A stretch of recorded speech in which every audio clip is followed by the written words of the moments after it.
नमस्कार दोस्तों, स्वागत है आपका आपके इस यूट्यूब चैनल एग्ज़ाम मिरर में। आज हम लोग ह्यूमन मसल्स अर्थात मानव मांसपेशियों से संबंधित सभी ऑब्जेक्टिव प्रश्न को व्याख्यात्मक रूप से हल करेंगे। आइए दोस्तों शुरू करते हैं। प्रश्न क्रमांक 1 में आपसे पूछ लिया गया है, मांसपेशियों के अध्ययन को क्या कहा जाता है? The study of human muscle is called. So मांसपेशियों के अध्ययन को हम लोग मायोलॉजी कहते हैं। मायोलॉजी की स्पेलिंग है MYOLOGY। तो यहाँ से आपको एक बात और याद रखनी है, यदि MYCOLOGY पूछा जाता है माइकोलॉजी, तो ये जो स्टडी होती है फंजाई अर्थात कवक की स्टडी को कहा जाता है। तो मायोलॉजी मांसपेशियों की और माइकोलॉजी कवक का अध्ययन कहलाता है। प्रश्न क्रमांक 2 में आपसे पूछा गया है, मांसपेशियों का लाल रंग किस पिगमेंट के कारण होता है? तो मायोग्लोबिन पिगमेंट के कारण हमारी मांसपेशियों का रंग जो है लाल होता है। प्रश्न क्रमांक 3 में पूछ लिया गया है, मांसपेशियों का मुख्य कार्य क्या है? तो मांसपेशियों का मुख्य कार्य बॉडी को मूवमेंट कराना है, अर्थात आप अपने हाथों को जो मोड़ पाते हैं या आप एक्सरसाइज कर पाते हैं या आप किसी भी प्रकार की क्रिया जो करते हैं मोड़ने वाली, वो आपके बॉडी मूवमेंट के कारण होती है। और बॉडी मूवमेंट जो है वो आपके मांसपेशियों के ही कारण होता है, ना कि आपके बोन्स अर्थात हड्डियों के कारण। प्रश्न क्रमांक 4 में पूछ लिया गया है, कौन सा खनिज पदार्थ मांसपेशियों के निर्माण में सहायक है? तो मैग्नीशियम खनिज पदार्थ जो है वो हमारे मसल्स के निर्माण में सहायता करता है। अगला प्रश्न है, कौन से खनिज पदार्थ मसल मूवमेंट में सहायता करते हैं? तो सल्फर और फास्फोरस दोनों ही खनिज पदार्थ मसल के मूवमेंट्स में सहायता करते हैं। बच्चों में कुल कितनी मसल्स होती हैं? तो बच्चों में कुल मसल्स की संख्या जो होती है वो 700 से भी ज़्यादा होती है। प्रश्न क्रमांक 7 है, एडल्ट में मनुष्य में कुल कितनी मसल्स होती हैं? तो यहाँ मैंने 3 ऑप्शंस आपको दे रखे हैं, 640, 656 या 700। तो देखिएगा, अगर आपसे पूछा जाता है कि कुल एडल्ट में कुल पेयर्स में कितने मसल्स होते हैं, तो 320 पेयर होते हैं, 320 पेयर। तो यहाँ पे 320 का डबल जो होगा वो 640 मसल्स।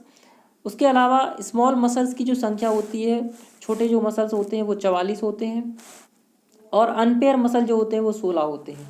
तो देखिएगा, टोटल जो आपके जो मसल्स है वो 640, 16 यहाँ पे जो मसल्स है वो अनपेयर मसल होते हैं, तो 16 जोड़ देंगे 656, और जो छोटे मसल्स होते हैं वो 44 होते हैं। टोटल 700 मसल्स इस प्रकार से हो जाएंगे। तो आपको ऑप्शन में मोस्ट ऑफ द टाइम 640 मिलता है, पर सही आंसर 700 है। तीनों ही ऑप्शन में रहे तो आपको 700 टिक करना है वहाँ पे, अदरवाइज 640 भी टिक आप कर सकते हैं अगर 700 ऑप्शन में ना मिले तब।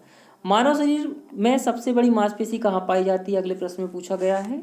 तो मानव शरीर में सबसे बड़ी जो मांसपेशी वो नितंब हिप में पाई जाती है, और इस मांसपेशी का जो नाम है मैक्सिमस ग्लूटस।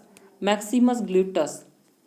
प्रश्न क्रमांक 9 में आपसे पूछा गया है, मानव शरीर की सबसे स्ट्रॉन्गेस्ट मजबूत और सबसे लंबी लॉन्गेस्ट मसल्स कहाँ पाई जाती है? तो हमारे थाई अर्थात जांघ की मांसपेशी सबसे लंबी और सबसे मजबूत होती है। अगर आपसे इस मांसपेशी का नाम पूछा जाता है तो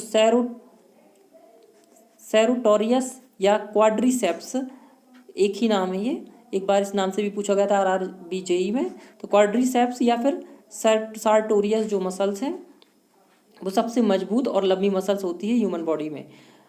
प्रश्न क्रमांक 10 में पूछा गया है, मानव शरीर में सबसे छोटी और कमजोर मसल्स कौन सी होती है और कहाँ पाई जाती है?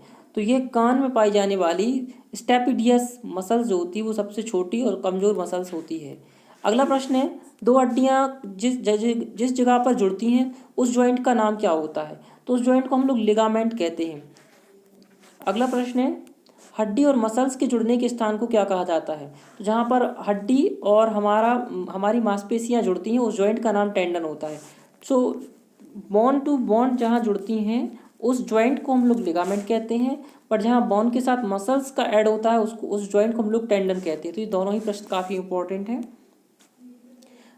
प्रश्न क्रमांक 13 में आपसे कहा गया है, कार्डियक मसल्स किस प्रकार की मसल्स है? जब भी आपको कार्डियक वर्ड यूज़ किया जाए तो आप समझ जाइएगा आपसे हृदय के बारे में पूछा जा रहा है। तो कार्डियक मसल जो है वो इनवॉलेंटरी मसल्स है, अनैच्छिक मसल्स है, और हृदय में पाई जाने वाली मसल जो है वो अनैच्छिक प्रकार की होती हैं। 14वें प्रश्न में कहा गया है, आहार नलिका अर्थात फूड पाइप, बड़ी आंत अर्थात आपका लार्ज इंटेस्टाइन और छोटी आंत अर्थात स्मॉल इंटेस्टाइन किस प्रकार की मसल्स के उदाहरण हैं? तो ये तीनों ही पेट के अंदर पाई जाने वाली स्मूथ मसल्स के उदाहरण हैं। 15वें प्रश्न पूछा गया है, नेक, बाइसेप्स एंड ट्राइसेप्स किस प्रकार की मांसपेशियों के उदाहरण हैं? तो नेक जो कि गला, बाइसेप्स आपके आर्म्स जो होते हैं उनके जो मसल्स होते हैं वो किस प्रकार के हैं, तो स्केलेटन अर्थात हिंदी नाम कंकाल मांसपेशियों के उदाहरण हैं। स्केलेटन मसल्स के उदाहरण है आपके गले में पाई जाने वाली मांसपेशियां। प्रश्न क्रमांक 16 में कहा गया है मानव शरीर की सबसे चौड़ी मांसपेशी का नाम बताना है आपको। तो लैटिसिमस जो है वो सबसे चौड़ी मांसपेशी है जो कि हमारी अपर थाई में पाई जाती है। सो थैंक यू दोस्तों, ये 16 प्रश्न थे, इनका आप ठीक से रिवीजन कीजिएगा। ये सारे ह्यूमन मसल्स से संबंधित प्रश्न थे, आप चाहें तो इनके नोट्स भी बना सकते हैं। Thank you for watching.